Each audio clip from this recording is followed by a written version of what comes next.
Good evening, ladies and gentlemen, and welcome to another edition of One-on-One Nightly, brought to you, of course, by WFUV Sports. I'm Chris Persiane, and here tonight with Thomas Aiello to talk everything from MLB to NHL to NBA to the NFL. So all the major sports leagues are going to be covered tonight. The show is brought to you by our wizard behind the scenes, Alex Wolves, who we appreciate very much. Thomas, we're here shortly after I had some pizza. It's a sports show, but it's a pizza show at heart in New York. I got to start off, man. What are your thoughts on what I just ate? Because I had a slice that by accident was a mix of bacon, chicken ranch, and penne alla vodka pasta. Oh my God. I just, your reaction was, we got to start the show off with what just happened here. Well, it's definitely an interesting mix, I have to say.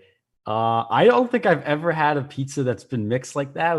Chicken and pasta and that specific combo is definitely a lot to handle. No, I can't blame you. No, you know what? Look, whatever rocks your boat. I mean, we have pineapple pizza in America, so all bets. And I enjoy it. Oh my God, come on. And I'll have the debate now. I would.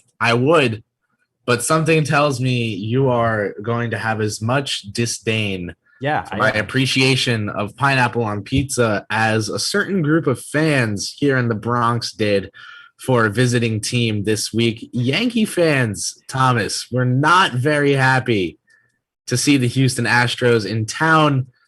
However, they were happy that their team defeated the Astros yesterday with a final score of 7-3. Our own Emmanuel Barbari was there on the scene.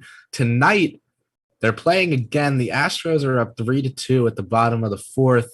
I'm going to send it right to you to talk about the energy here in the Bronx with Houston coming into town. Okay, so if you are anyone who is anyone that is a worshiper of the Yankees, despite the limited fan attendance, this was a game you almost had to be at. So I'm talking people from like John Boy Media, like the higher ups of Yankee social media. They definitely had to be at this game. This is one of those games where they had to go. And at the game, I was watching videos on Twitter. I was watching videos on TikTok, Instagram, whatever, you name it. It was a lot of foul profanity towards the Astros players, specifically Alex Bregman, Carlos Correa, Jose Altuve. There was the MVP for Judge chance. Giancarlo Stanton had that first inning home run after Bregman homered in the first half of the top of the first, for the Astros. So there was that whole thing. And I got to say, watching that game last night was fun. It was a lot of fun to see the Astros kind of get put in their place, if you will, with the rubber trash bins, the signs. I was surprised that people didn't throw anything on the field. I wouldn't say shocked, but I also was like, wow, they're really not going to go this all out on it. I guess 2 years' time has really helped them sort of calm down a tad bit, but people are still very angry about it. And it just so happens I have my Yankees shirt, and on the back of this shirt is Garrett Cole. So all things Yankees Astros, we're going back and forth here. But look, yesterday was a lot of fun. It was a lot of fun for the fans. And we got some interesting quotes at the end of this game as well, Chris. And Dusty Baker, who's like one of the most loved people of all time, he said that the fans were too harsh on Altuve. I don't know if I can defend the harshness. If you saw the chant that was started against Altuve, I actually saw the person who started the chant on TikTok, starting the chant to show TikTok that it was quite easy to start a chant at a game like Yankees Astros that involved obscenities. So, I'll chalk that one up to a pursuit of virality and not too much hostility from the Yankees fan base. However, I did want to ask, and this is, the type of super serious analysis that I really care about. Did you see the video of the fan who had his inflatable trash can confiscated and the response from Yankees fans to that fan. Did you see the clip, or am I going to I do the play by play? I tracked it down. I didn't like I just saw the video. I didn't follow up in the comments, but you know what? I understand why they did it. The Yankees are not exactly known as a franchise that's dirty, I guess, in a way where they're having dirty fans. They want you to maintain a certain standard of humanity. So I have to applaud the Yankees on their part for just protecting their own behind, because as a professional team, this goes for any sport, folks. You don't want to be the one that's got the lunatic in left field who's throwing tomatoes on the field, or the guy who walks on like Fifth Avenue after Knicks games with ketchup packets going to Nets fans, ripping the ketchup packets and just going like this to Nets fans with them and dirtying up their shirts. You know, you want to maintain a level of class here. So I don't blame the Yankees for how they handled it. But from a fan's perspective, boy, I'm selfish. I really wanted him to keep that trash bin. I thought it was so funny. But you know what? Well, It's that's their jurisdiction, man. I don't make the rules here. well, you heard it, folks. Stay classy from Stay Thomas classy, San Ayala. Diego. The reaction from Yankee fans was my favorite. That guy who lost his, I'm sure, prized inflatable trash can was rewarded almost instantly after having it taken away by a free beer from a fan. Now, just the concept of the fact, just I love it. I love it. I Yeah, love it. I love it. I love it. that's I love it great. all. I love it all around. It's just even though I'm a Mets fan, the energy between fans, the created bonds, friendships, even if temporary, even if circumstantial, I love it all. It's all part of being a fan. You know, I always like to remind people that fan is short for fanatic, and that we're supposed to be crazy, um, and nonsensical and illogical and nuts, and that you can have just an absurdly good time rooting for your sports team because you can be a fanatic about them. It's in the name. So I love that. I always love the community aspect of sports. Just always makes you smile. The It game does. tonight, Yankees Astros, as I mentioned, you know, both teams 15 and 14 coming into tonight. And the Astros are up 3-2, having scored all three of their runs here in the top of the fourth inning. Yankees, both of their runs in the bottom of the third. Do you think the added pressure just because of this rematch that goes into, you know, the energy of to talk about energy here, the energy on the field between the players, how great would you say the extent is that the that energy can affect a game? You know, like to what extent can the fans really, really impact a game like that? Do you think the players are really, really thinking about this still, or as you mentioned, the 2 years of time? Do you think that's enough? You know, just what's your read on how much impact the higher tensions can have on a matchup like last night's, tonight's, tomorrow's, and that of, you know, even the July series? Well, here's I think we should remember, and I've been saying this to people. Do you remember the LeBradford Smith segment in The Last Dance? Do you remember that story when David Aldridge told us that in The Last Dance? Indeed. You remember that? Okay. Great teams and players construct reasons to motivate themselves, and this can be off of nonsense, essentially. Right. The Yankees don't need to make any of this up. This is very real. This is extremely real.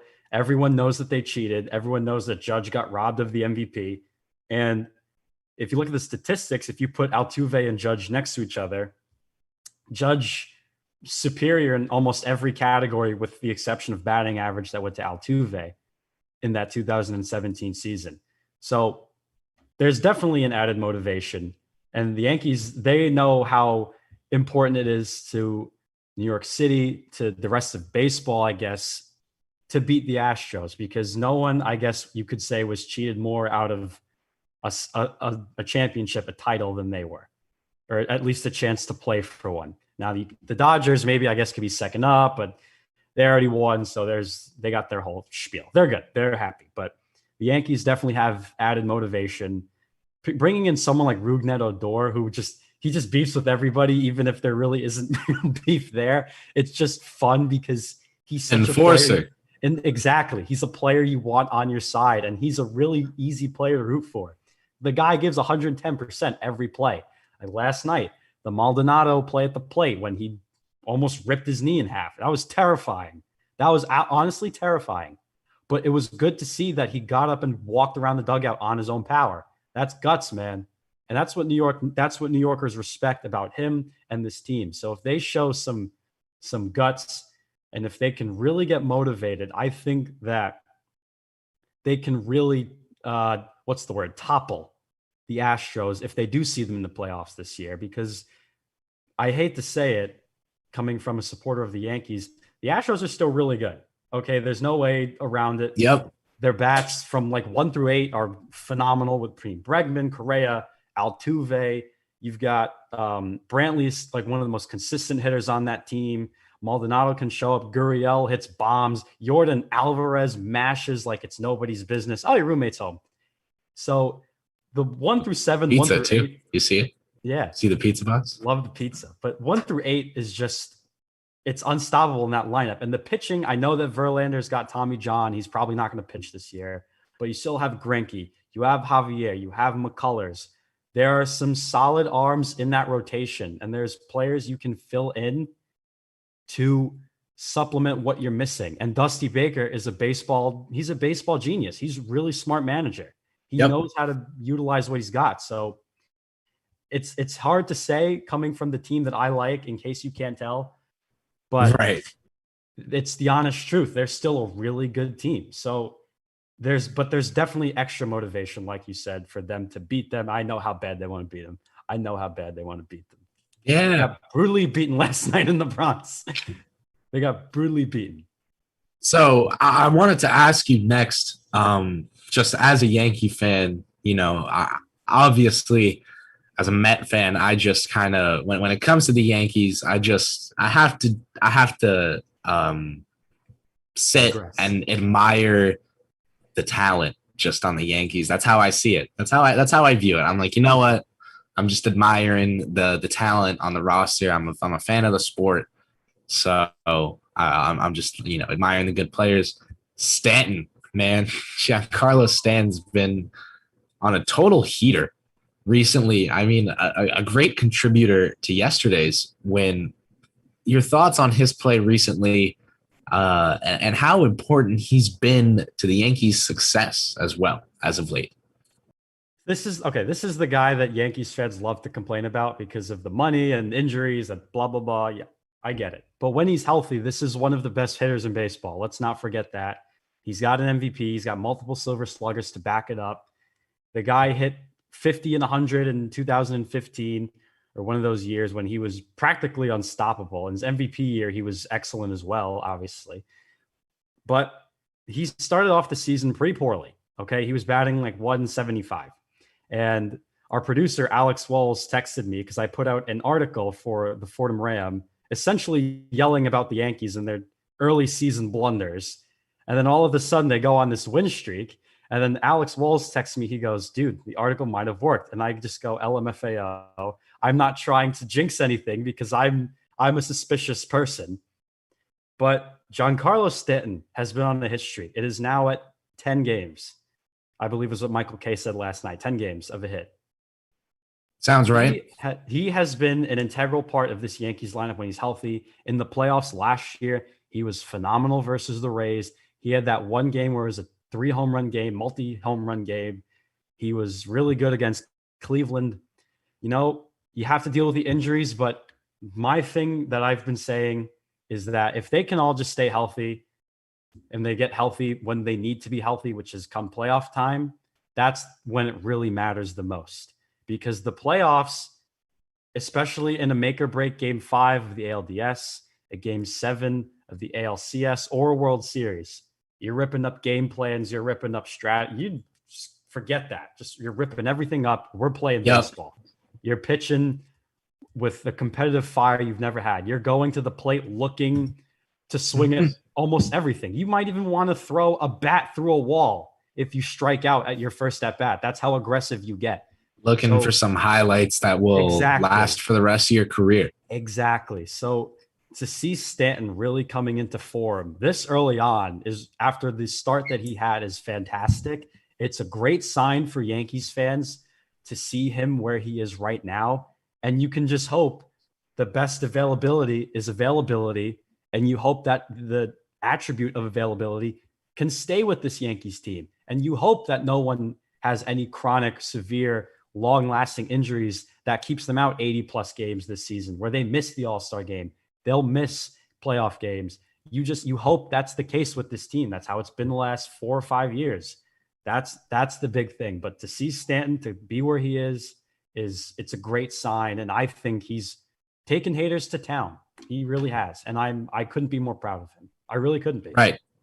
Well, you mentioned Michael K, who we love here at WFUV. Love you, Michael.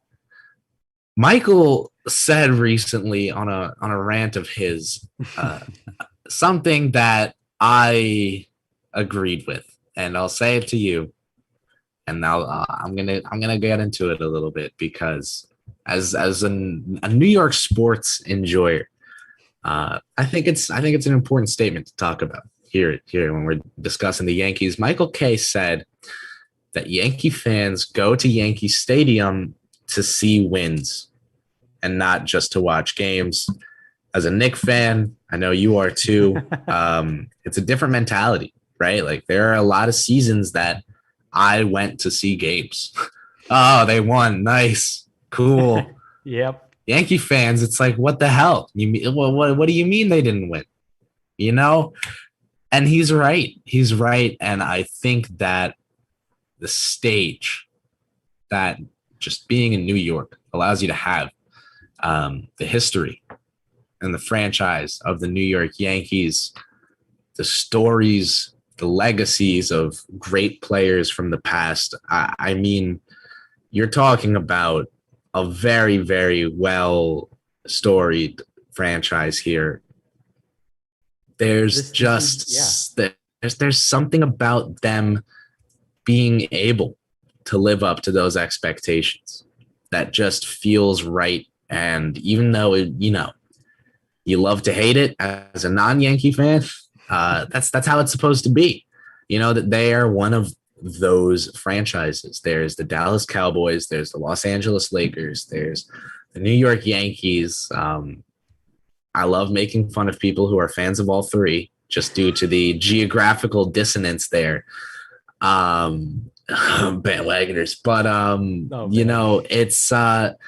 it's there's something about the New York Yankees having these expectations and capitalizing on them that just creates a buzz. Like the Knicks can only, it's the only comparable team that I can think of in the city, in New York City, when the Yankees are just really, really on top and dominating and buzzing, and it feels as if they're the emperors of the league almost. When they're in a great spot, they have that kind of clout, that buzz, that power behind them. To see them actually picking it up is nice, and I hope it puts the right kind of pressure on my Mets, who have been slacking to start the year. They've not played as well as you'd like. It's led to some firings, which we're about to get into.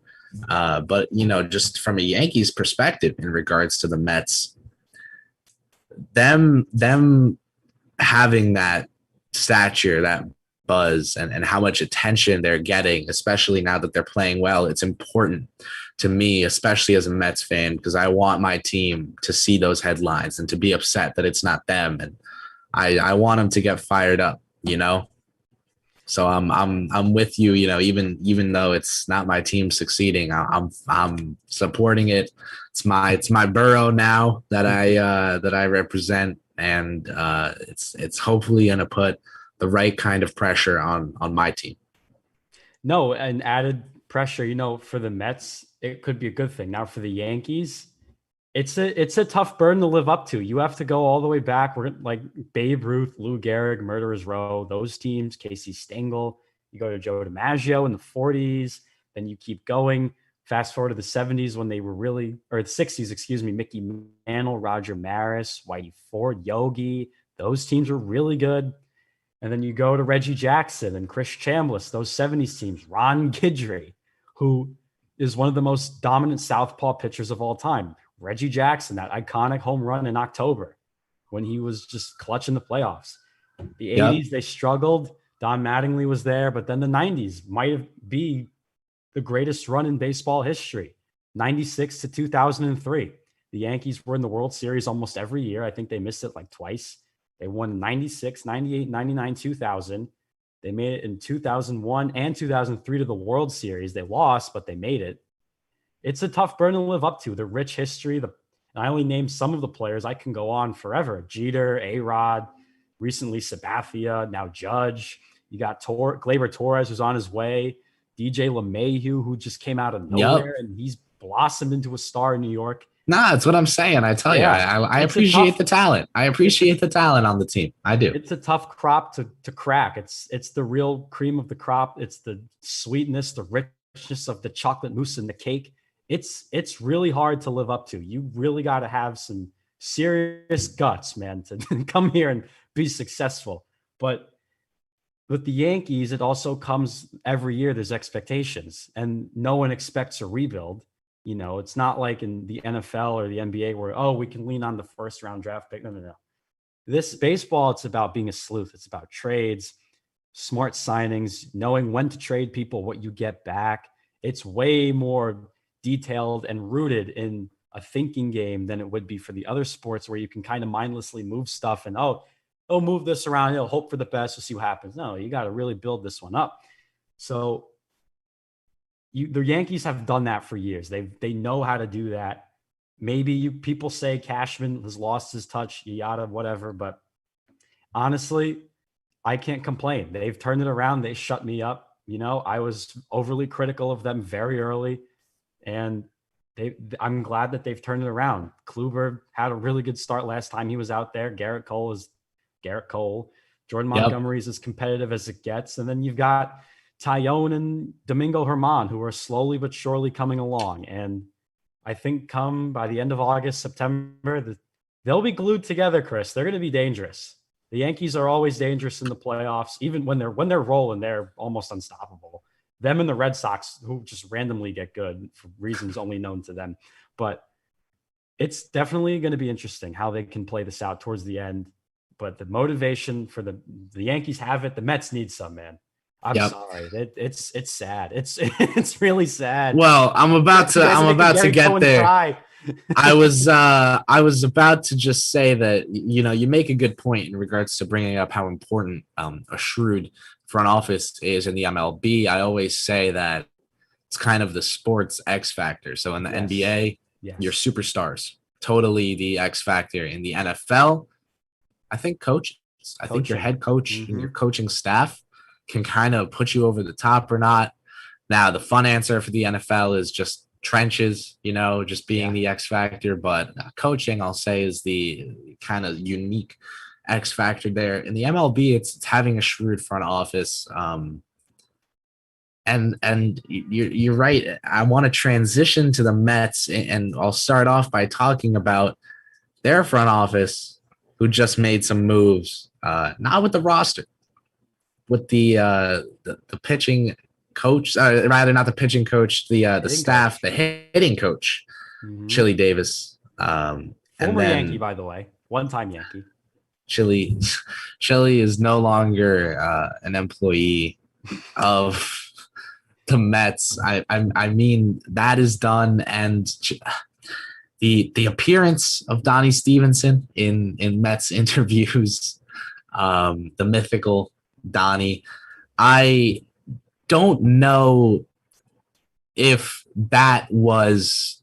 I know that Donnie is made up. right? Donnie is for context for those who don't know, Pete Alonso, Mets players have been crediting the new hire Donnie recently for their hitting improvements, if there have been any, for that given player. I, does that seem to you like a way to credit anyone but the hitting coach? Like, you think they're trying to say, hey, we're doing better, and it's not the hitting coach's like doing, and he should go, and that's why Chili Davis was just fired? Was that a cry for help from the players? You think they were just having some fun? I wanted to start off by talking about Donnie here. It only felt right. Well, I do have to say this. You can't serve chili cold. It's a dish best served hot. So whoever messed up the chili in the kitchen needs to be fired because you served it cold. And Chili Davis, like I said, one-time Yankee, he was a power hitter in his days back in the 80s, early 90s when he was playing, three-time All-Star. But Chili Davis had to go. I'm sorry. If you can be a nice guy and people can respect you, and that's great if you're a coach, but if you can't deliver results with what the Mets have, yeah, there's a problem. And their roster, like I said with the Astros earlier, they're 1-8, 1-9 almost is really good. I mean, they play the National League, the pitcher has to hit, so that's a discussion for a different day. But I mean, you have Pete Alonso, Dom Smith, Jeff McNeil, J.D. Davis, Michael Conforto, Lindor's in the lineup, James McCann. I could keep going. Kevin Pillar. Talk about talent. We've got There's some guys talent. Too now. There is real talent on that team, and they can hit. They're still last in total runs in the MLB. They have 76. They're 10 runs behind the second to last place team in that category, and that's the Cubs. And the Cubs they kind of have the same problem as the Mets. But the Mets, it's weird because I said this last week. They can put guys on base. They're top 5 in on base percentage at 324.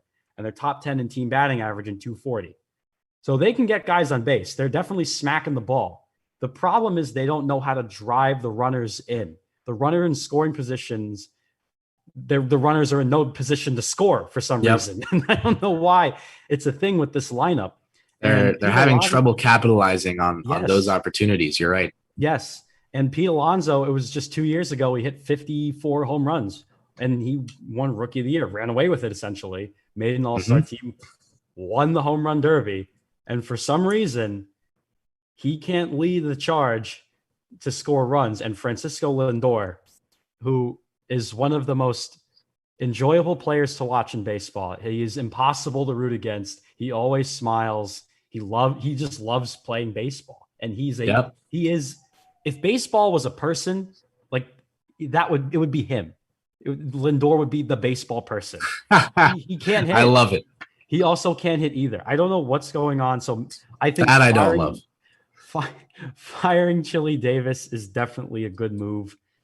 But the other thing is with them, it's the analytics that play into this because baseball is the most mathematical sport now. You got the NFL pass first, NBA is 3-point shooting, hockey is skating efficiently and taking good shots in that. In baseball, it's launch angle, spin rate, barrel placement, whatever that is, like barrelage, I think is what it's called. So there's a whole lot more of science and math and calculation that goes into baseball nowadays. And Chili Davis is, to use this word, he's kind of a baseball boomer. He doesn't play the math game. He plays the baseball game. And with today's baseball, you can't play that way anymore, and you're going to get fired. And that's what we've seen. We saw it with players, Ryan Howard, who refused to believe in analytics all those years ago. He said, no, I'm going to keep pulling the baseball, and he just couldn't hit anymore. So unfortunately, Chili Davis, and I know the players really liked him. They were pretty rattled, but it had to be done. It just had to happen. This Mets team can't hit. They can't score either. So you had to change something up. It had to happen. Yeah, you're smart to bring up Lindor and highlight him because when that is your acquisition of the offseason, your marquee, billboard guy, and he comes in and struggles to the extent that he has, where for game 2 tonight, he's not starting at shortstop. He's been benched. You are in a terrible spot. I'm just going to say it. Like the optics are terrible. and your team's not playing well, so you're in a doubly bad spot. I mean, you can't be happy. Um, I have to agree with you that even if it was not totally warranted or if a shakeup had to happen, I understand it being with the staff. It makes sense, and I'm hoping the Mets can now approach the type of gelling together, the turnaround that the Yankees have been experiencing over the last couple of games. The Mets seem to me to be connected as a clubhouse, as a unit. I don't see that as an issue. It's just execution. So whether that's a Davis issue, a Rojas issue, a combination of the two, working in tandem, but not optimizing the potential of this team with the talent on the roster. More can be achieved, and with the payrolls that some of these guys have, from an owner perspective, more should be achieved out on the field. It makes sense to be down on the Mets right now. But Jimmy Sullivan and I spoke about them with Mike Calamari on the last edition of One on One on Saturdays, which you can always find on 90.7 or YouTube or Facebook Live. That we kind of have some faith in the Mets internally to sort this out. I was of the opinion that they might want to look before the season's over, trade deadline, and acquire some help.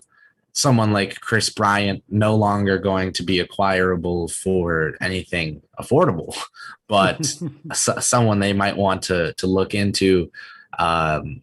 Jimmy and Mike were a little more bullish internally on the Mets and their ability to figure it out. How do you think the rest of the season will go for them? How do you think this clubhouse will fare the rest of the year? Okay, so here's how I put it with the Mets. When you get too invested in character. Now, we know how important character and culture is in sports. You can't win without a happy locker room. But when you get overly happy and you feel that the coaching staff, managers are not exactly the best in the world, but he's a great guy. He took me to Patsy's near the Garden. We had nice Italian food. He's a great guy. I don't care that we're winning 10 games. You got to throw that out the window. There comes a point when we stink. We can't swing the bat worth a penny on the dollar. It's bad. Okay. And you gotta shake it up. You have to mix it up at some point. In terms of where you go with trades, I think you have to be careful because this is where universal DH not being in the National League really screws over the Mets, because the Mets are a super American League built lineup. They have a plethora of bats on that roster. Okay. I mean, we already named their first 7 or 8 guys, and there's plenty more on the bench. So you have to be conscious that you're in the National League. Your best 9th hitter is Jacob deGrom of all people. Okay. Not only is he the best pitcher, he might be the best 9th hitter in baseball, but you have to be mindful of where that guy's nuts. He's so good, but you have to be mindful of what you're going to acquire and where you're going to put them. Chris Bryant, he's definitely exceeding my expectations personally this year. He has overproduced. He's overachieved so far. He may or may not be en route to an all-star team. That'll have to be seen for later time. But if you're going to make a trade, if you're the Mets, you have to be careful who you bring up and what you give away. Because in the National League, you can't plug anyone at the DH. That's the thing. You have to be conscious of that. You have to be conscious of who you keep on your bench. It's a defensive game, so you have to be mindful of that. And the second thing is there's no way they don't not turn this around, because like I said, the bats are too good to just be this bad. So in my trusty notes here, folks, I have written down 4 solutions that the Mets would like to try to turn it around. So Chris, here they are. Let's hear Michael Jordan's secret stuff from Space Jam. Love it. Analytics, which is what we talked about. More vaccinations for the players. Maybe some fans are infecting the players with just Metsness. And the last one is you hire Gary Cohen and Keith Hernandez as the hitting coach. And maybe Gary Cohen says, hey, if you hit the ball over that fence, I'll scream, it's out of like 3 times, and maybe that'll give them some extra motivation to play well. Who knows? I'm now obviously I'm joking, but who knows? Maybe some of these things could work. Listen, I'm in. You're in? All right, perfect. Let's go. Mets season's fixed. The Mets will be World Series champions not before long. There you go. The National Football League, between the New York Giants and their draft, the New York Jets and an unfortunate injury, Aaron Rodgers, which I know Thomas will have some takes on. Oh boy. We will be back after this break, but not before we discuss after this break, we will discuss NFL, but not before we discuss the happenings of the NBA between the hometown Knicks and Nets, and of course, a discussion about the great Russell Westbrook. Thomas and I will be back after this break on One Nightly for WFUV Sports.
Welcome back, everyone. Chris Persianen here with Thomas Aiello on One Nightly for WFUV Sports, produced by Alex Wolves. And next up, we are going to be talking about the NBA. So lots going on in the association with the playoffs coming up soon, as, you know, seeding in both conferences is starting to slowly finalize itself, starting to get a sense of what some of those early playoff matchups might be looking like, or at least getting a group of potential matchups to look at now, with those possibilities narrowing. Two teams that are certainly going to find themselves in the playoffs, at least I'm certain of it, are the hometown Knicks and Nets. Now, the Nets expected to be in the playoffs. The Knicks, courtesy of your wardrobe change, now on full display here on the show. I mean, you have to feel great as a Knicks fan about where the team is, but just taking away the fan perspective, it has to be good for the NBA as well that the New York Knicks are back in the playoffs definitively. I mean, I couldn't be happier. It's definitely very good for them, and this is going to triple the revenue that the NBA would normally make when the Knicks are terrible. So it's fantastic that they're this good and they're fighting for a top 4 spot in the playoffs, but it clearly doesn't agree with everyone, and everyone being Shannon Sharp, who said the Knicks are not going to win the NBA Finals. But you and I, as Knicks fans, grew up as Knicks fans, we're not that, I would say, unintelligent to know we're definitely not going to win a ring this year, because we know we're not. The Knicks aren't built for that. They're not ready. They don't have the roster. So Shannon, not so sharp in the tool shed with that take. I'm sorry, dude, but I love you, man. Wow. That was not Good a good one. take. Zinger. Thank you. For my Yeah, own. but it's been The a good. goalposts are getting moved. Goalposts are getting moved on us, man. It is. No, it definitely is, because everyone freaks out every time they're good. But it's been a good season. You saw the organic grow of players with Barrett. You saw an adjustment with Randall, pretty much a renovation with Randall. Whole new player. He whole new player. I don't even whole new human being. He's got his kid, but now that the Aiden's just grown up a little bit with daddy. Kaiden Randall, future and Knicks MVP. Oh, I love him and Melo's kid on the team. You know how cool that would be? Oh man. That'd be fun. I think it'd be fun. We must see. We could have Keon on the team too. Yeah, no, absolutely. But it's the way you've seen them grow. You've seen structure come into the organization, which hasn't been there in over 20 years, since the days of Patrick Ewing. That's how long it's been since they've had structure. And I feel that that's really rubbed off on the players, and rubbed off the right way. Because when you put a system in place, the way that Thibodeau has put it in, and you get your players to say, hey, buy in, this is how we're going to do it. We're going to dive for every 50-50 ball. We're going to get cut. We're going to get bleed. You want to do that. And you get paid for everything outside. The reward. Basketball is a simple game. Okay. It's a very easy game to understand. Invest in it as much as it could be as someone like me or you, as invested as we are, or a casual. It's a very simple game. But outside, the work that you have to do, everything that goes into it, that's what you get paid for. And these guys have earned every dime of their money this year. And what I'm most proud of, Chris, I think you can agree with this as well, is the way that stickler Tom Thibodeau, also known as Screaming Enthusiast, he is very stuck to his ways, but he's grown up, but he's also had fun. He smiles a lot. He laughs, which is great. And we never see that. We've never seen that from him ever. And he's adapted to the modern NBA in various ways. Yes. You can just tell he's happy in his spot as the coach of the New York Knicks. They're winning. Quote from him recently that stood out to me was one that involved his willingness to let Emmanuel Quickley, a rookie, shoot deep three-pointers. There's a 4-point line in the Knicks practice facility. It's there. It's real. It's a white line, a little bit behind the black 3-point line, that allows players like Quickley to practice their range. And the fact that Tibbs allows him to pull up from that range in games is just definitively indicative of an adaptation to the modern NBA. So Tibbs having a good time as the head coach. Guys like Julius and RJ working hard and playing hard. Like, they are going out. Well, over the offseason, they put in the work. Randall quit wine, dropped like 15 pounds. A whole lot of improvements from him that just all added up. Barrett, his development really was noticeable, really happened during the season with more time on the court. Reminder to folks at home that his rookie season was cut short by the entire world stopping for a couple months there. So RJ didn't even have a full 82 games of experience on an NBA floor.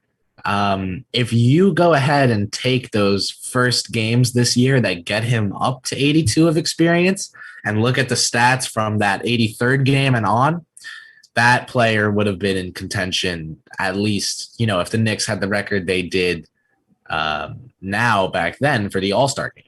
And that's just totally different, because we were having discussions at the beginning of the year. I was saying that he wasn't a bust, and that was a hot take. So it was tough at the start of the year with his shooting cold streak, but just now to be where the Knicks are in the Eastern Conference standings in um, the NBA landscape. It's great. I mean, their game tonight just started. There's 10 minutes and 27 seconds left in the first quarter. The score is 3-0 Denver. The 43 and 22 Nuggets are their opponent tonight. But to back to RJ Barrett there, that in-season improvement has been great to see, and it's led to him being a good number 2 option on a playoff team that just went 4-0 against the teams that had the opportunity to draft before RJ Barrett was selected. The New Orleans Pelicans with Zion Williamson, RJ Barrett's not only teammate, but roommate and best at Duke friend. University. Good friend as well at Duke University. 2-0 New York Knicks against them. The Memphis Grizzlies, heralded in media circles for their drafts and their willingness to take older, good players and not knock them just for being older. Guys like Tillman, Clark, they're racking up good players. Ja Morant, one of them. Number 2 pick in the 2019 NBA draft. However, the Knicks 2-0 against the Grizzlies this season. They swept both matchups against both of those Western Conference teams. I just wanted to see from a non-Knick fan perspective. So I need you to throw on your NBA analyst cap here. There it is. The Knicks have allegedly, visibly, empirically, potentially built better around RJ Barrett than either of these two teams have around their guys in just a season and a half. How do you feel about this? So this is one of those don't believe the hype cases. Okay. First of all, shout out to Public Enemy. It's a great song. Secondly, did you see that I met Chuck D outside Madison Square Garden? I did. Yes, guys. No, Chris is famous. He's no. a member of Public Enemy. Yeah. That I heard about. But don't believe the hype it's a thing. Okay. They were correct on that. So players that come out of college, they come from Europe, wherever they come from, and there's this hype around them. Everyone goes, "Oh my God, this is the next coming of player A, and this is guys player B," and they're all these things. And then they'll turn out to be sometimes LeBron, and that was probably the most hyped draft prospect ever. You could say Michael. You could say Patrick Ewing in '85, Hakeem. We can go on to Yao Ming, perhaps, was a highly valued draft pick. And Anthony Davis is another one. So these players that are just so hyped. Kevin Durant is the other one, transcendent.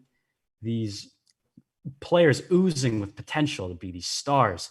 Yep. They come out of college, and right away they're really good. Okay. I'll use 2 years ago. Zion and Ja were fantastic out of the gate. Zion, now he had the injury thing. It took a while to get going. The problem that I have when you build around players that get so much hype is that there's this unnecessary pressure that starts to cave in on them. You have to keep in mind, I'm 20 years old, you're 19. So they're no older than you and I. Yep. They're kids. They're still kids. And they're getting paid millions of dollars to play basketball, baseball, football, whatever. And you're already putting them on this pedestal, and then it's like an unchoppable block. They're just never going to live it down. And even when they need to fall back down to earth, they say, "Hey, I need a mental break," or, "Get me some help, man. I can't do it by myself." They don't fall off of this impeccable block. So the thing that I'm trying to get at is, while the hype is great, the added pressure really, it seeps into their minds, and the mentality of an NBA player is important to their play. And I'm sure that it's in the back of Ja's mind that I'm getting outplayed by this guy who was written off, didn't even make an all-rookie team, didn't even finish in top 3 or 4 in Rookie of the Year voting a year ago. Zion's probably super mad that, my old college roommate and my best friend, he's kicking the boots off of me. Yeah. It's probably embarrassing for those two who just exploded into the NBA. And Barrett's just quietly kept his head down. He's worked. That's the thing with him too. He's all work. This kid doesn't post the workout videos. He doesn't do that. He has Promotion less stuff. Instagram followers than Alex Caruso, man. Really? This kid is quiet. He is, yeah, and Um, that's the thing. He's all work. He doesn't care if you like his post or you and I DM him like a funny meme. He doesn't care. He's there to work. He has a job to do and he gets that.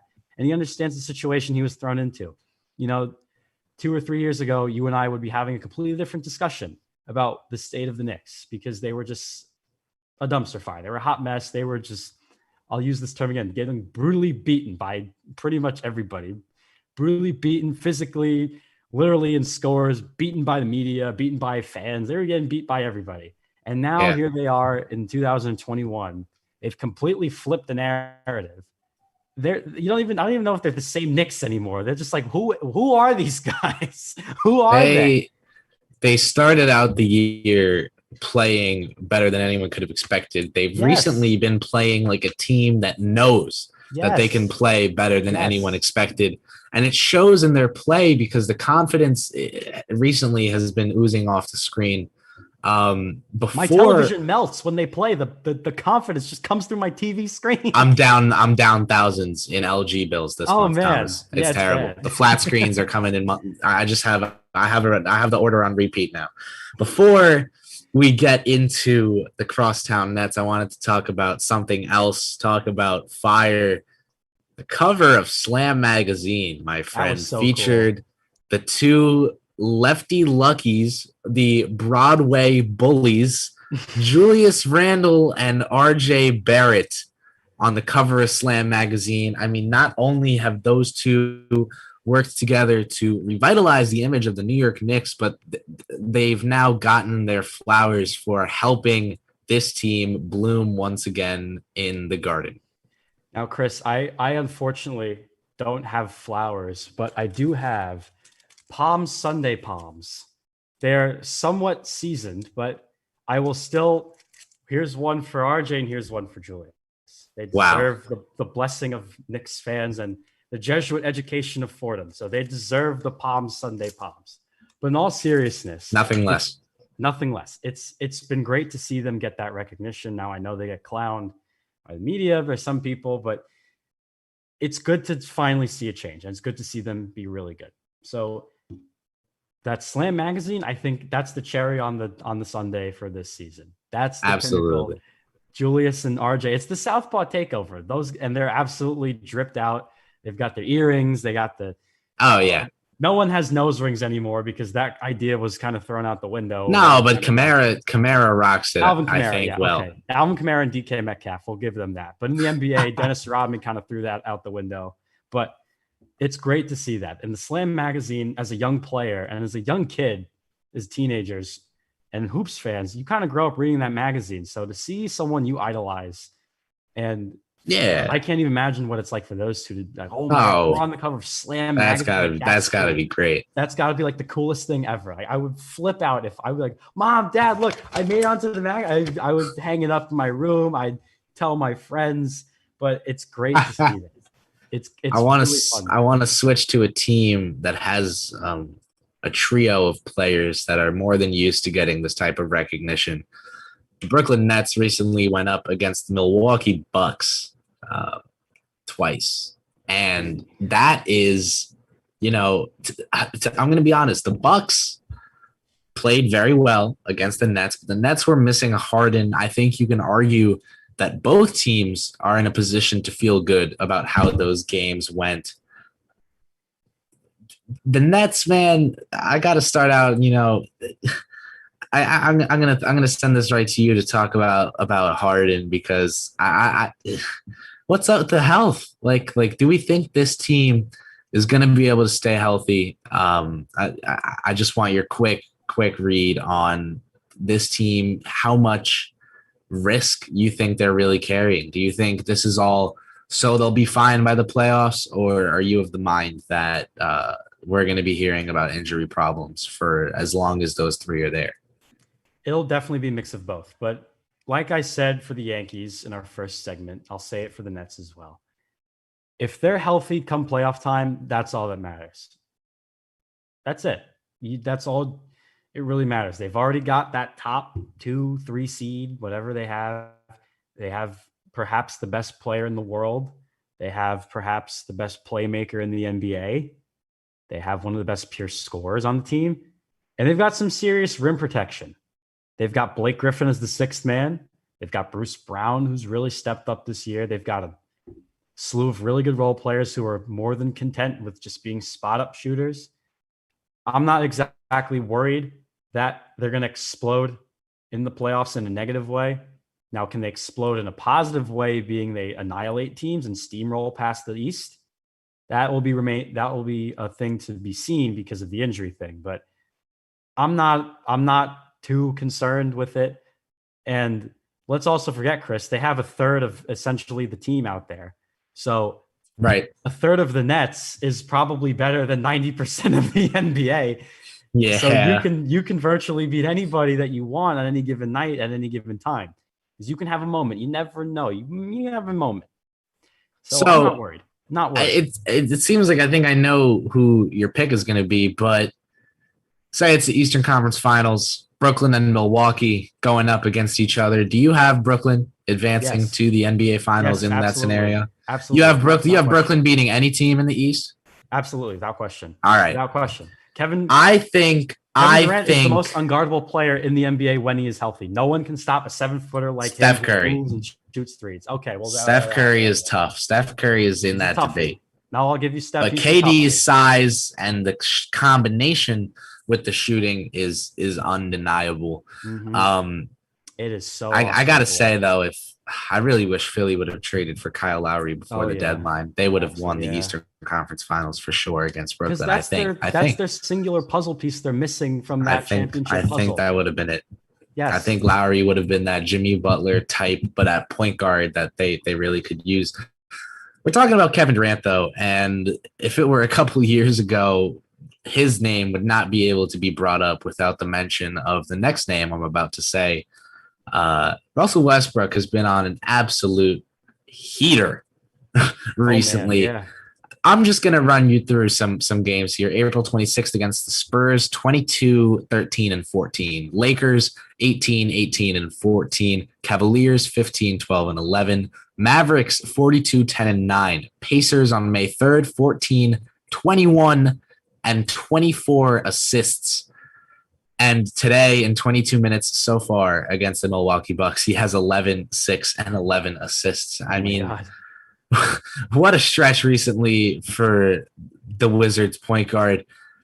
First of all, still weird to say that Westbrook's on the Wizards, in my opinion, but just I feel like this is a player who is the cause of a lot of fascinating NBA discussion.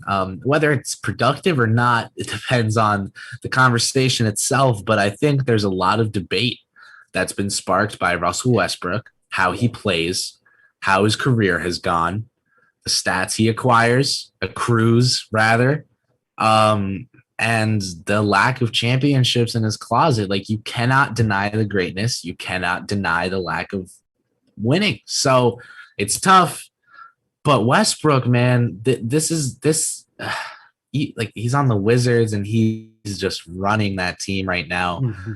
To me, I think I was right to not want him on the Knicks this season. However, I think I was wrong in the extent to which I thought he was washed. He's proven me wrong with his play over this stretch. He's totally still got it. He absolutely still has it. He's one of the most physically gifted guards I think we've seen in our lifetime. The combination of his natural strength, his speed, the way he can move laterally, his vision is really good, and the energy he plays with. He never runs out of energy. That's just the thing with him. He will never run out of energy. But he's also a weird player because without Kevin Durant, he doesn't exactly look so good. And having such a great player in Oklahoma City, you lose some of that integrity of who you really are. And people say he's a top 5 point guard because of statistically, I understand that argument. I'm not going to top 5. Hold on. Can I ask if that's all time or now? They think I don't think it, but people think like all time. And I tell them pump the brakes for a second. Oh, yeah. There's definitely a discussion to be had there, which I want to have Oh, very quickly. he deserves it. With the triple doubles are no joke. No, they're However, not. I think that with how much winning has mattered to fans and It's a hard spot to put him in because I'm a very critical Russell Westbrook person because of how frustrating it is to watch sometimes. Even though it's a lot of fun, but man, he does a lot of weird things on that basketball court. And statistically, I have to give it to you because I don't. Oscar Robertson did it for one season with the triple doubles. This guy did it for three. Okay, and I don't know if we're ever going to see that again. We may when there's cyborgs playing in the NBA. So if you want to watch iRobot and Terminator 2 and figure out how to get cyborgs in the NBA, it's on you. You can call Will Smith, get him in shape, throw him in there. But to put him ahead of Magic, Steph, Zeke, the original Isaiah Thomas, by the way, who has a Finals MVP, might I add, John Stockton, those are definitely the hard ones to throw him in with. Oscar, I don't know if he's better than him really yet. You could make the. I'm not sold on it. Jason Kidd, Steve Nash. I don't think he's. I just have to say the name Clyde Frazier out of respect. Clyde Frazier, the greatest color man of all time in television history, which all hail the king. He color commentating is in that guy's Not DNA, only man. is his great color commentating, has colorful suits. Give him A that. plus daily. A plus, but it's hard to put Westbrook against Kidd and Nash because they had an impact that went beyond the numbers. Chris Paul, you can say the same thing. Now I think where you do put him, Jerry West, because of just the physical talent. Gary Payton is another argument you can make with him. Clyde, Bob Cousy, Allen Iverson. So that's kind of where he is. Now, is he top 10 for me? No. And the reason why I don't put him top 10 is because he hasn't done enough individual winning, and I know he had Harden and Durant. He had the Paul George Melo thing, and now he's got Beal, but that's record-wise not exactly working out how you would think it would be. But they're also in two very different stages of their careers. But I'm not ready to put him over Peyton because Peyton was the lead on a team, and he led them to multiple number one seeds with the Sonics in the 90s. It was, I think, 5 consecutive runs with Sean Kemp, Vince Askew, Detlef Schrempf, Hershey Hawkins. I mean, these Sonics teams were really good. They pushed Michael Jordan to 6 games in 96. They did. And that was the greatest team of all time. And I mean, we weren't alive for that, but we know that's the greatest team of all time. Russell Westbrook mentally collapsed versus Golden State in 2016. And then he wins the MVP the following season, can't beat the Rockets, who were terrible. I thought, the worst playoff and MVP race of all time. 2018, he gets sent home by Donovan Mitchell as a rookie. 2019. Yeah, that was really rough. 2019, I think, that's it, man. Yeah, goodbye. Yeah, literally, goodbye. It's hard because the lack of winning is it's so glaring and so egregious in the minds of a fan. Right. However, it's a tough spot to put him in. It really is. I'll make the counter before we wrap up this segment, and that's that a lot of times in sports, fans overrate how important winning is to some of the people involved, and there are organizations out there who, whether it be for financial reasons or whatever, like their goal is to put a good product out on the floor. They're not concerned with contention. They just need to sell tickets, and they need a good product. Doesn't need to be great, just can't be bad. Russell Westbrook's going to guarantee you that, and that has to mean something, that he's going to guarantee that your team can compete. Much respect to him for the stats he's putting up. A little bit of an apology for myself here for writing him off a bit too early. Thought he was cooked. He is not. However, who might be cooked next year is Daniel Jones with all the hits he takes, because the Giants did not take any O-linemen in the draft, which Thomas and I will be addressing right after this break here on One on One Nightly with WFUV Sports.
Hello, everybody, and welcome back to One on One Nightly with WFUV Sports. I'm Chris Persianen here with Thomas Aiello.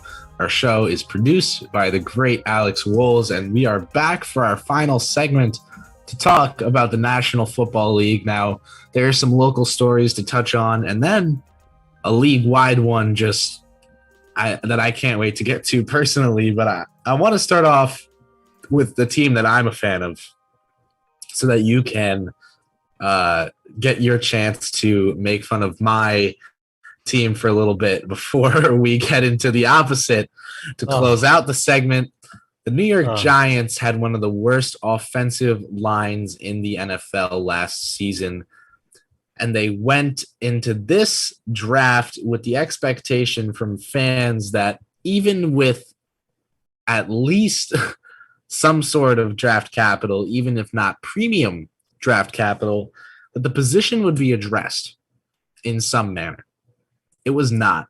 Whether that was a decision by Dave Gettleman, Joe Judge, a combination, the whole front office, the brain trust, whatever it was that resulted in this, and I have my theories that we'll get into, they did not exit the 2021 NFL draft with a single offensive lineman in a year that has already been deemed a make or break year for their quarterback, in a season where they've invested heavily into weapons for that quarterback to not have, as many excuses for poor performance as he did in years past. What are your thoughts on the team's addressing or lack of addressing the offensive line position in the draft after, just clearly still being a need there?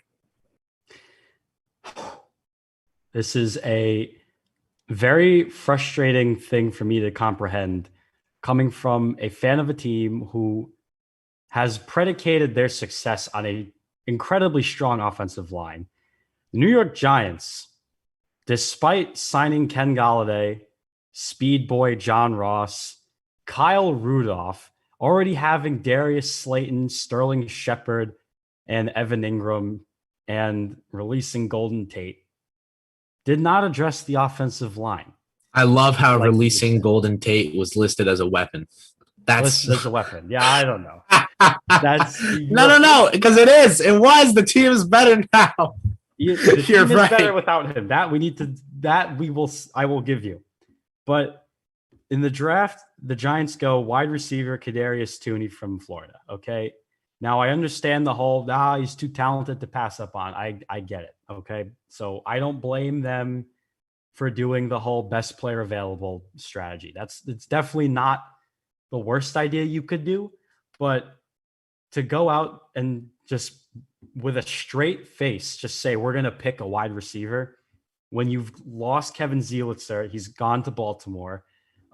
Andrew Thomas was not super impressive to me. Shane Lemieux is not anything special for an offensive lineman, at least from my perspective. And the Giants have too many weapons already. Why do you need more? Okay, you have, I just said, Golladay, Shepard, Slayton, Ingram, Rudolph, John Ross, and now you added Toney. There's too many things. And Barkley's coming back. I was going to say, you haven't even mentioned. Barkley's coming back, and you have to protect him too. That is literally your franchise, perhaps, I'd say. I mean, you're the Giants fan, so under center there, quarterback and running back. I would say that's a pretty important sect of our team there. Because they're gonna Danny Dimes is gonna be Danny passes away in the backfield by getting sacked. Oh, brother, it's gonna be horrible. Poor Saquon Barkley. Now I did draft him for my fantasy team this past year, and unfortunately the ACL happened. Rough. Bears, which, by the way, the Bears trade, fantastic trade. That was a really good trade on Gettleman's part. You got a lot in return for that pick. But to not take an offensive lineman, man, and that's a glaring need. And Zieltzer's gone, and Andrew Thomas is like, okay. I mean, Will Hernandez is cool, but he can't be the only guy. And I just named the rest of your O linemen that I at least know, and the rest of them are just, they're so bad I don't even know them.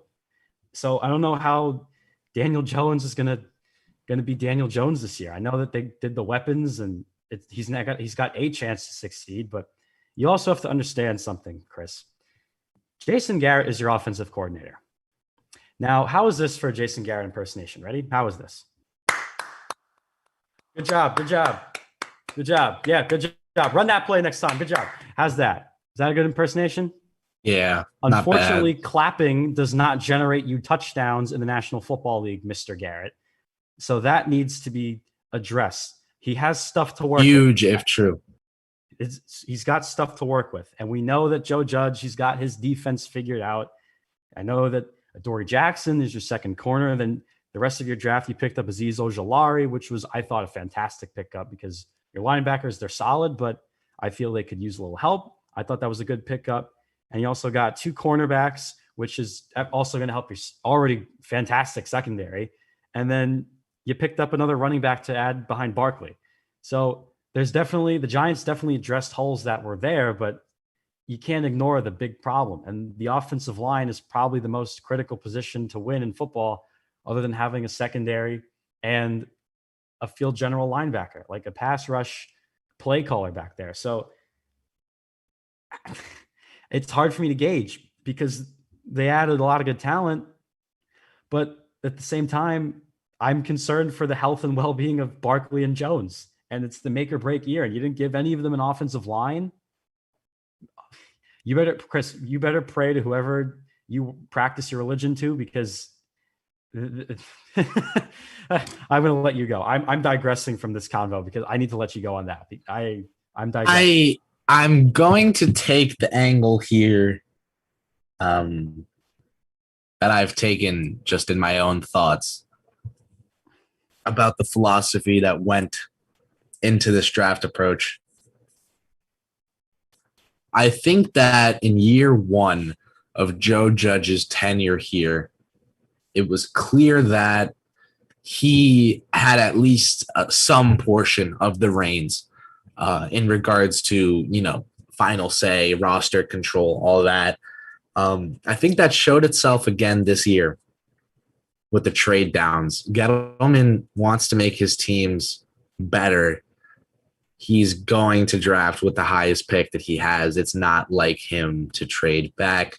They did it twice. That means something to me. That popped off the screen to me.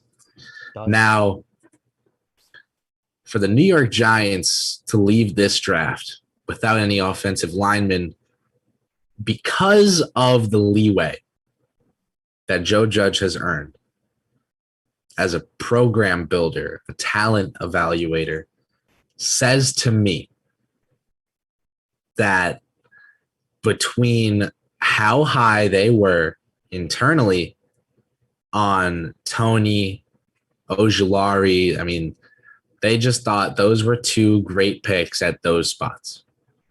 The fact that they were at, 42 and then traded down to 50. And still got their guy. That's pretty good. That's a win. Great stuff. It is. They were at 11. I just know Gettleman wanted to take Slater so bad.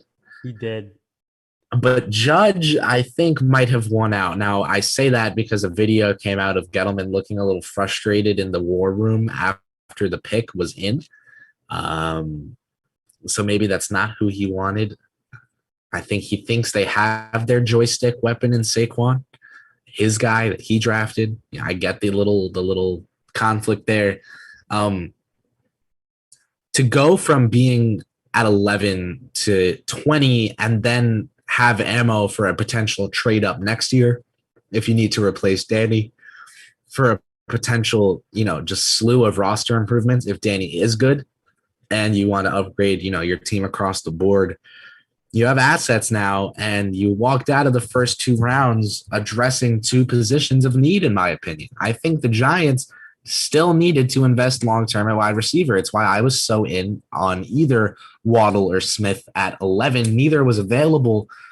That's why I'm okay with us trading down, going and getting someone who they think can be a real good football player at 20 and acquiring extra picks to do so. I think that they just didn't see a situation any of the times that they were on the clock where they could walk out of that pick having taken an offensive lineman and where they were able to say to themselves, we got the player that we liked most on the board there. I'm of the opinion that the draft is for taking the best players there and having them cost controlled, and that free agency is for paying to plug holes. So I understand the Giants just getting the guys they wanted on the team long term. The problem was that they didn't go in free agency and address offensive line, which is why it was still in need for the draft. Now, I think we're going to be having a different conversation about their O line if they are able to get a veteran that shakes loose around the league, someone who doesn't fit after training camp or right before it or wherever where they are. They can get someone like that, a veteran player who's good at their position and can join our line. I think we're having a different conversation because then you got that guy, and then you got Ojulari, and you got Tony, and you got all the extra assets. You're in a good place. Well, here's the A thing. line is as good as its worst guy. The Giants need to go out and find a veteran to plug into the line so they can have a certain level of competence across the board. But I'm huge on the trenches in football. Got to have a good O line. I think they need to address the position still. So here's the thing that I'll say, because in the NFL, if you're gonna get a above average offensive lineman, it'll definitely at least cost you, I want to say, anywhere north of a 4th round pick, and perhaps a decent enough player. Because in the NFL, the 32nd pick of the 1st round could be like a top 10 pick in the NBA. That they're like gold. So you have to be mindful and conscious of where and who you're trading with and what you're getting back and cap hits and all of this other stuff. So I don't know how much they're going to trade for O linemen, because it's definitely like odd to see that happen during a season. And I understand it can happen during training camp and preseason, and it's definitely possible that they go out and try and sign someone. But the line with the Giants, it's weird, because I was talking about Andrew Thomas just a couple minutes ago, right? And I said, I'm not that impressed with him. And I'm truly not. I think he's blah right now. But then against the Cleveland Browns, he holds Myles Garrett to virtually neutral. Like, where did this come from? Shane Lemieux was there on that line with him that night because Zieltser and Will Hernandez, I think, were hurt for that game. They held that Cleveland front. And now they didn't win. Obviously, they got destroyed because, well, A, it's the Browns, and B, Nick Chubb ran all over the Giants. But then there's games like that. So I'm kind of wondering, are they playing up to their competition? Are they playing down to their competition? What is the deal with that line? That's what I just want to know. Hopefully, like you said, they do need to bring in an adult, if I can use that term for the offensive line. They need to bring in an adult to that team. Now, I don't know who it could be. Could it be, I don't know, let's say the Chiefs, like Mitchell Schwartz gets cut for some reason because he just doesn't get healthy, or Eric Fisher is still magically available because the Chiefs just redid the whole O-line this year. So I don't know, maybe they cut Eric Fisher by some random reason. I doubt it happens, but if that's the thing, I would go ahead and sign at least one of them because they're just free players for you. And it would definitely help step up the Giants offense. It would help Danny Dimes. And Danny Dimes, I don't think he's a proficient quarterback in anything. He's definitely not, what's the word I'm looking for? He's not incapable of making a basic read and hitting an open receiver. He knows when to do play action, make a scramble. Like, he's not that incompetent of a quarterback. He knows what he's doing. Right. And we've seen teams get away with that. We look at the Rams with Jared Goff. I'll use that example. A fantastic team around Jared Goff with the O-line, the weapons they gave him, and a fantastic defense. Now, maybe that's the route Gettleman wants to go with Judge. I don't know. Is that the route I want them to go? No, because the quarterback, they needed to not have Jared Goff in that Super Bowl. If they didn't have Jared Goff, if they had Matthew Stafford at that point, now they would have beaten Tom. They could have won that. Yeah, they could have won that. Easily would have beaten Tom Brady. I have no doubt in my mind, because that Patriots team was they were on the verge of a collapse, and then it happened the next season. But is that the route the Giants go? I don't know. It's hard to gauge because everything is so dependent on that O-line. And like I said, I'm a Green Bay fan. I've been a fan for a long time of them. Aaron Rodgers does not get the Super Bowl ring. He does not get 3 MVPs without an O-line. Okay. Gotcha. And I am passing that on to you. Hopefully you can call David Gettleman someday and be like, Yeah, let him know. draft lineman, for God's sakes. You have Barkley, who is literally your franchise.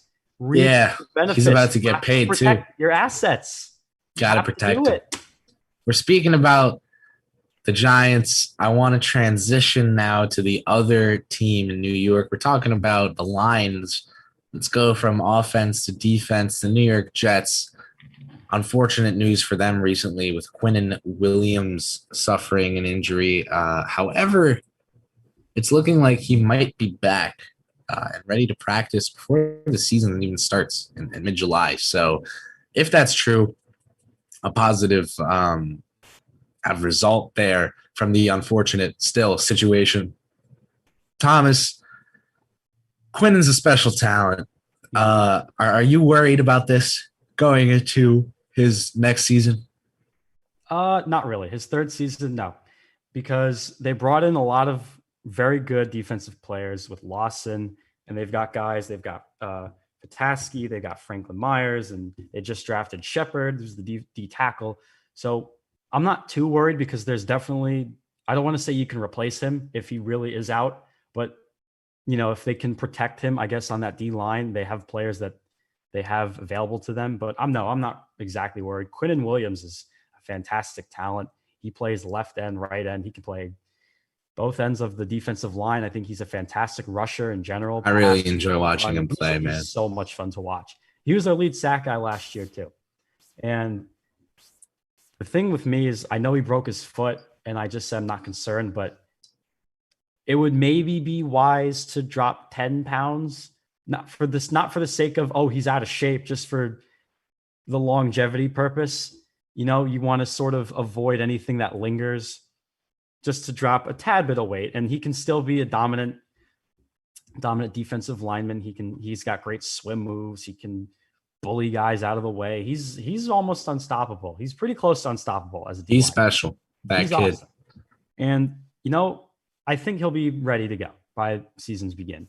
Maybe hopefully week 1, but it's week 1. You just move on from that. Yeah. The Jets are in no Super Bowl or bust position. No, they're still building it up. They got to build it from the ground up. Last week when I was on the show with Greg Ware, this was the 5th worst secondary in football, according to Pro Football Focus.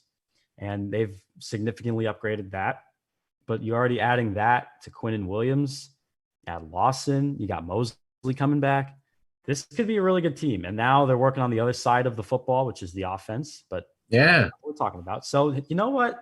I'm not too worried. And the Jets, I feel it would, like I said, you got to protect your asset. Maybe if you need to rest them for that first week, you can go for it.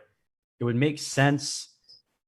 Would I do it if I was the coach? Probably not. I want him to get out there and really learn the new system as solid on implant. So you want to get him out there, but at the same time, you got to protect him. That's your friend. That might be their franchise guy.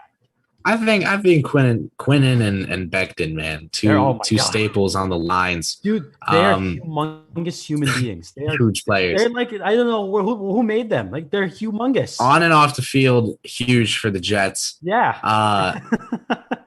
Listen, it's tough to get past those guys on either end of the field. As a Giants fan, of course, terrified. Still rooting for the Jets to put it together. I root for New York sports. So obviously, I'm rooting for the Giants over the Jets for sure. But do I want to see the Jets? Do I hate them? No. I'd like to see them put together a nice little squad. I want to get to Aaron Rodgers, who you brought up. We have some recent news that makes it sound as if his days in Green Bay might be over. Thomas, you're a Packers fan.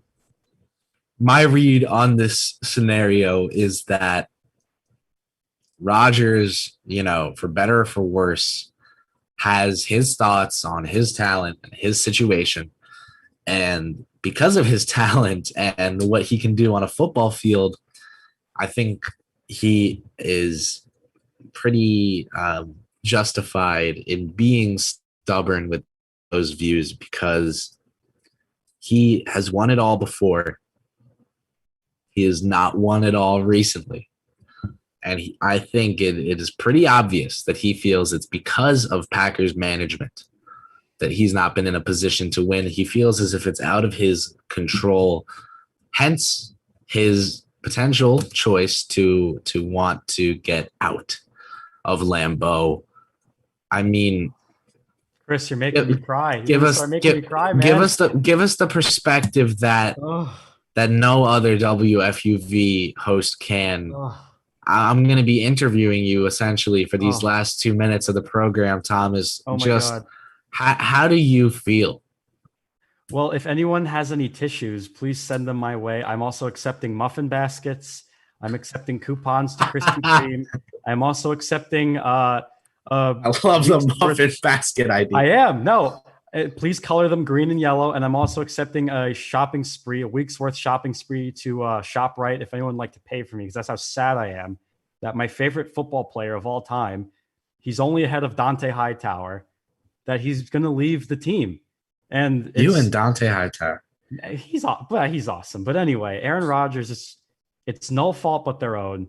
And I've loved Aaron. I've loved watching him play. He was always a unofficial guest to Sunday dinner in the Italian household that I live in. So every Sunday he would be invited for pasta and sauce, but he would never show. But maybe this time he'll show. Maybe he gets traded to the Giants. But he called the Green Bay GM Brian Gutekunst Jerry Krause. Okay, he called him Jerry Krause. So that should tell you all you need to know about Packers management right now. They're getting a little aggressive and they're getting a little defensive. It's rubbing everyone the wrong way. As this is a guy who just won the MVP, annihilated the touchdown count this year with like 48. He was by far and away ahead of everybody. He was just that good.